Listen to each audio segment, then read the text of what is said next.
On our vacation, she whispered, "This is the basic package. My ex would have gotten the platinum." I smiled and said, "Let me fix that." I then called the front desk, canceled our basic room, and used the refund to buy a one-way, first-class ticket home for myself. Her tearful calls from the hotel lobby were my new favorite playlist. Alright, I'm gonna preface this by saying, I'm not one for drama. Most of my friends would describe me as chill, maybe even too laid back. My mother says I'm conflict avoidant to a fault. But there comes a point where even the chillest person needs to draw a line, and apparently mine is being compared to an ex while standing in a resort lobby in Maui. I, 37M, met Vanessa about a year ago at a friend's housewarming party. She was stunning, tall, athletic, with this infectious laugh that made everyone want to be in on the joke. We hit it off immediately, talking for hours about everything from obscure 80s movies to our shared love of kayaking. Things moved pretty quickly after that. Within 3 months, we were practically living together at my place. I own a small but decent house just outside the city. And by 6 months, we were talking about future plans. I'm not usually one to rush into things, but when you know, you know. Or so I thought. The thing about Vanessa is that she comes from money. Like, serious money. Her father owns a chain of car dealerships across 3 states, and she grew up with the kind of privilege I can't even fathom. Meanwhile, I'm a civil engineer who makes a good living, but certainly not multiple vacation homes money. This disparity never seemed to be an issue. If anything, she would joke about how refreshing it was to date someone who wasn't trying to access her trust fund. For our 1-year anniversary, I wanted to do something special. I'd been saving for months to take us to Hawaii. Not an easy feat on my salary, but I managed to put together enough for a decent 7-day stay in Maui. Not 5-star luxury, but a perfectly nice beachfront resort with good reviews. I was proud of this trip. It represented months of careful budgeting and planning. One thing I'd done right was purchase comprehensive travel insurance. My buddy works in the industry and always insists it's worth the extra cost. "You never know what might happen," he'd said. If only he knew how prophetic those words would be. When I told Vanessa about the trip, she seemed genuinely excited. She'd been to Hawaii many times before, but said she was thrilled to experience it through fresh eyes with me. She even offered to contribute, but I declined. This was my gift to her, and I wanted to cover it. We arrived in Maui last Monday. The flight was long but uneventful, and we were both buzzing with excitement as we took the shuttle to the resort. The place was exactly as advertised. Clean, well-maintained, with a beautiful view of the ocean. Not the Ritz-Carlton, but hardly a Motel 6 either. The check-in process was smooth, with the friendly desk clerk explaining the amenities included in our package: access to the main pool and beach, complimentary breakfast, and a welcome cocktail at the bar. She mentioned there were other packages available with additional perks like spa credits and exclusive access to the adults-only infinity pool, but ours was the standard option. That's when I felt Vanessa stiffen beside me. As we walked away from the desk toward the elevators, she leaned close and whispered, "This is the basic package. Jason would have gotten the platinum." Jason, her ex. The investment banker she dated for 2 years before me. The guy who apparently still occupied prime real estate in her head. I froze mid-step, my luggage handle suddenly very interesting as I processed what she'd just said. "Excuse me?" She must have realized how it sounded because she quickly backpedaled. "Oh, I didn't mean anything by it, just making an observation. This is great, really." But the damage was done. In that moment, something inside me just clicked. Or maybe unclicked. Like a switch being flipped, turning off whatever rose-colored filter I'd been seeing our relationship through. Because this wasn't the first comment of its kind. There was the time she mentioned how Jason would have known to make reservations at that trendy restaurant weeks in advance. The offhand remark about Jason's BMW being smoother than my Honda. The way she'd sometimes look at my modest house and say she found it refreshingly cozy compared to the luxury condo she shared with, you guessed it, Jason. I'd let these comments slide, telling myself they were innocent observations rather than comparisons. But standing there in that resort lobby, exhausted from travel and suddenly feeling like my carefully planned gift wasn't good enough, I couldn't ignore it anymore. "Let me fix that," I said with a calmness that surprised even me. What? No, seriously, this is fine. Give me a minute. I walked back to the front desk, leaving Vanessa with our luggage. The same friendly clerk looked up at me with a smile. I'd like to make some changes to our reservation, I said. Of course, sir. What can I help you with? I'd like to cancel my stay and request a refund. Her smile faltered. Is there a problem with the room? No, the room is exactly as advertised. I just won't be needing it anymore. She looked confused but began typing on her computer. Sir, I should mention our cancellation policy does include some penalties. I have travel insurance that covers cancellations, I explained, pulling up the policy on my phone. I understand there might be some paperwork, but I'd like to start the process. She looked relieved at this information and continued typing. It should take 2 to 3 business days for the refund to process through your insurance, but I can cancel the reservation now. That's perfect, thank you. While she processed the cancellation, I pulled out my phone and opened the airline app. I'd already checked flight availability earlier that day, old habit from my backpacking days, always knowing your exit options. There was a first-class seat available on a flight to Seattle, departing at 9 p.m., about 5 hours from now. The cost was more than the refund I'd eventually receive, but I had enough cushion on my credit card. This was worth it. I booked the ticket, then turned back to the clerk who was now printing out my cancellation confirmation. Could you recommend a good place to get a drink nearby, somewhere not in the resort? And is there any chance the Bell staff could store my luggage for a few hours until I need to head to the airport? She looked puzzled, but professional. Of course, sir. The Bell desk can hold your luggage, and I'd recommend the Tiki Hut bar, about a half-mile down the beach. Very nice sunset views. I thanked her, arranged for my luggage to be held, and walked back to Vanessa, who was now looking both confused and irritated. What's going on? Did you upgrade us? Not exactly. I handed her the cancellation confirmation. I've canceled our stay. Her face went through about 5 emotions in 3 seconds. You? What? Why would you do that? Because I'm going home. Tonight. I've already booked my flight. This is a joke, right? Because of what I said. Come on, I didn't mean anything by it. I took a deep breath. It's not just what you said. It's what you've been saying for months. I'm tired of being compared to Jason. I'm tired of feeling like I'm some downgrade you're settling for, so I'm removing myself from the equation.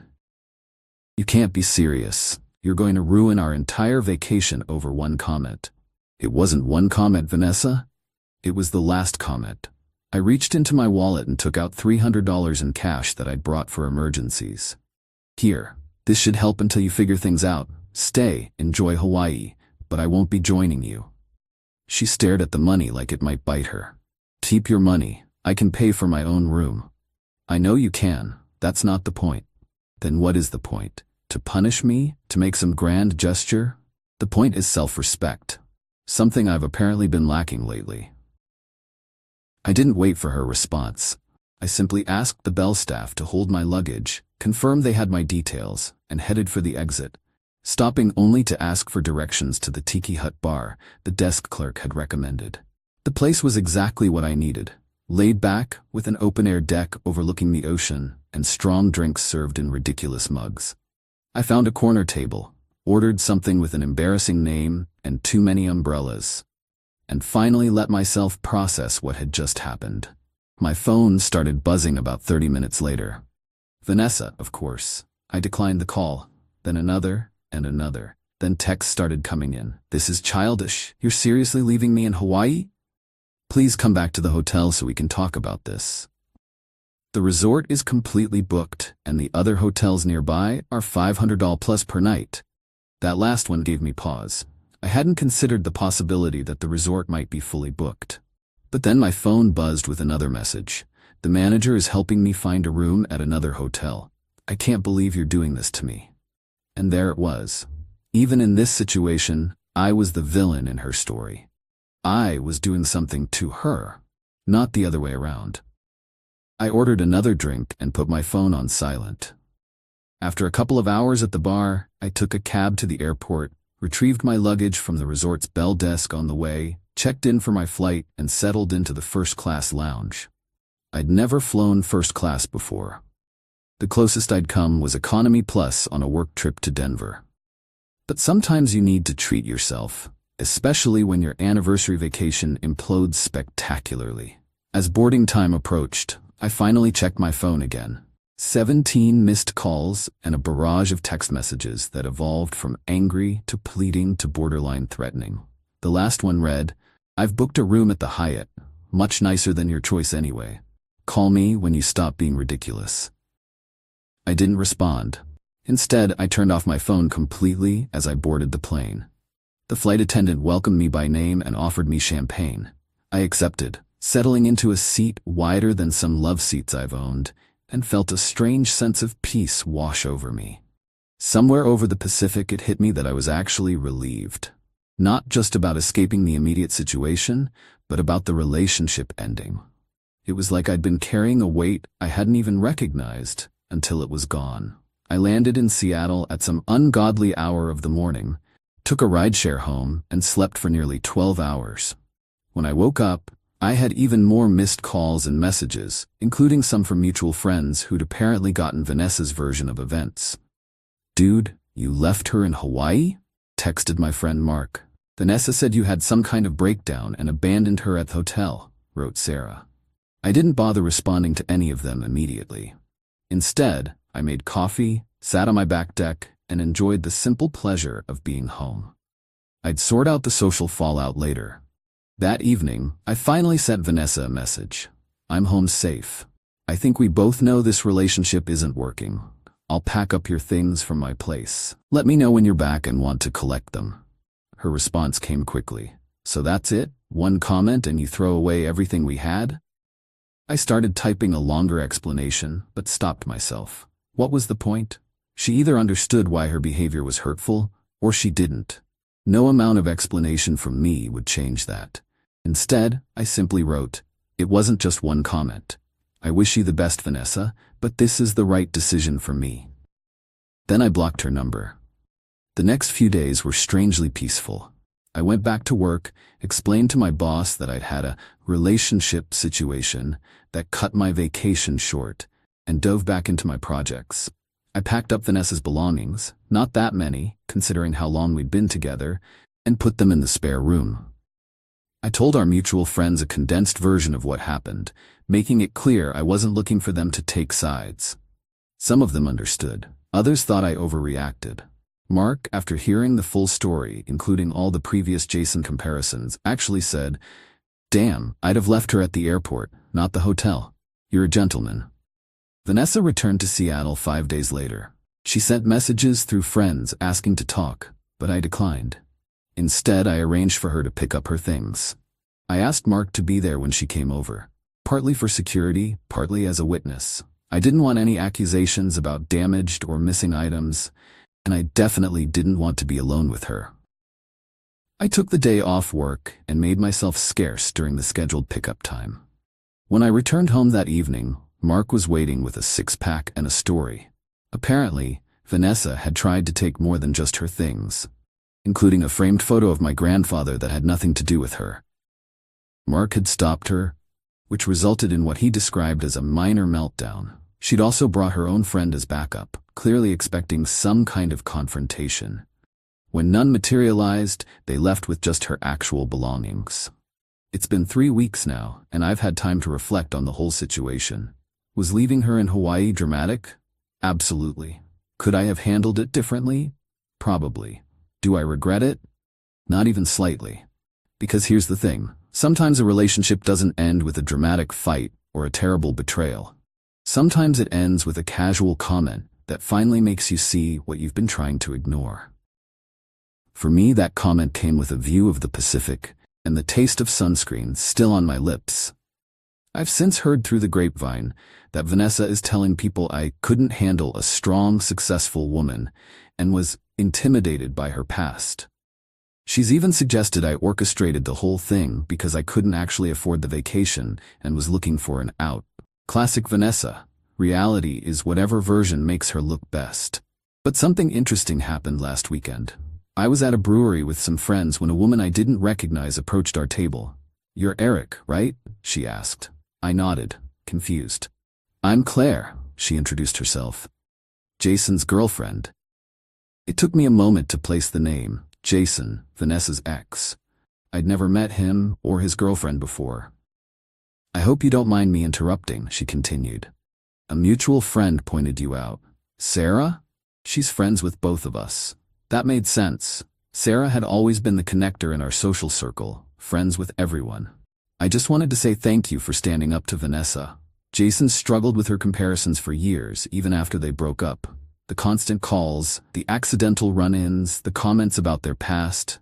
It was like living with a ghost. He finally set boundaries with her about 6 months ago, and things have been so much better since. She didn't stay long, just enough to tell me that hearing about what I'd done had been validating for both her and Jason.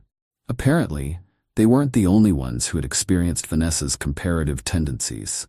So here I am, back to my normal life. I've got another vacation's worth of savings in the bank. The travel insurance came through, covering most of my costs except for the flight upgrade. A newfound appreciation for my own company, and the memory of how good it felt to finally stand up for myself. Oh, and I've developed a strange fondness for the sound of my phone's blocked caller notification. It plays this little melody that used to annoy me, but now just sounds like freedom. Next time I go to Hawaii, and there will be a next time, I'll book myself the platinum package, not because I need to prove anything to anyone, but because I've learned that investing in yourself is never a waste. And maybe, just maybe, I'll meet someone who appreciates both the destination and the company without mentally comparing it to what came before. Until then, I'm enjoying the peace of not being measured against someone else's ex. It's a surprisingly spacious feeling, like stretching out in a first-class seat when you've been cramped in coach your whole life. Edit, holy crap, this blew up. To answer some common questions. 1. Yes, Vanessa did eventually find a hotel room. The resort manager helped her book something at the Hyatt down the road. She stayed for the full week, based on the beach photos she posted. Sarah showed me when explaining how Claire recognized me at the brewery. 2. No, she didn't have to sleep in the lobby or on the beach. Several people seem concerned about this. She's a resourceful woman with a platinum credit card. She was fine. 3. For those saying I'm the asshole for stranding her.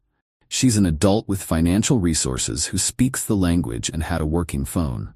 This wasn't abandonment, it was removing myself from a toxic situation. 4. Yes, I really did fly first class home. It cost more than the refund I eventually received for my travel insurance, but it was worth the splurge. I usually fly economy because I'm practical with money, but sometimes you need to treat yourself. 5. To the person who asked if this was a pattern with me, leaving partners in difficult situations, no, this was definitely a first, and hopefully a last. I'm not looking to make dramatic exits my personal brand. Update, 6 months later. Wasn't planning to update, but so many people have messaged asking how things turned out that I figured I'd share a few developments. First, life is good. Really good. The whole Hawaii incident forced me to reevaluate a lot of things, not just my relationship with Vanessa, but how I approach relationships in general. I've always been the easygoing type, the one who goes with the flow to keep the peace.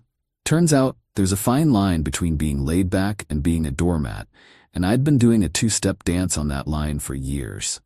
Second, Vanessa didn't quite vanish from my life as cleanly as I'd hoped. About a month after my original post, she showed up at my house unannounced.